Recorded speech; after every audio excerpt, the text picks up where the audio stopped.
In the world of aviation, there are moments that define heroism. Today, we recount one such story, the miracle on the Hudson.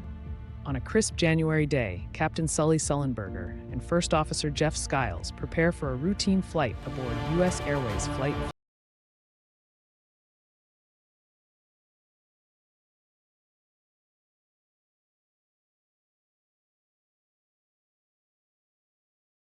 A flock of birds collides with the plane, silencing both engines. Panic could easily take hold. But in the cockpit, Sully and Skiles remain calm. "Birds, we hit birds," Skiles announces, the gravity of the situation clear.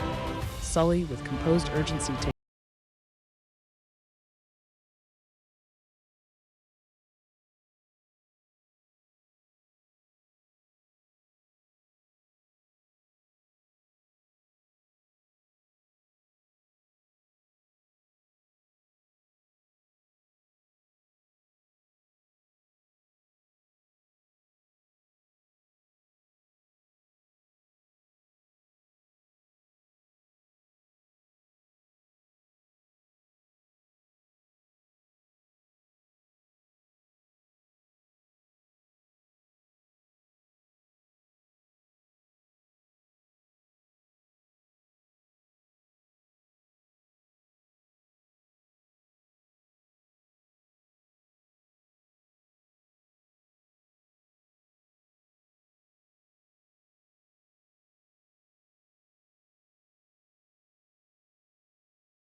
testament to human spirit and resilience, a true miracle on the Hudson.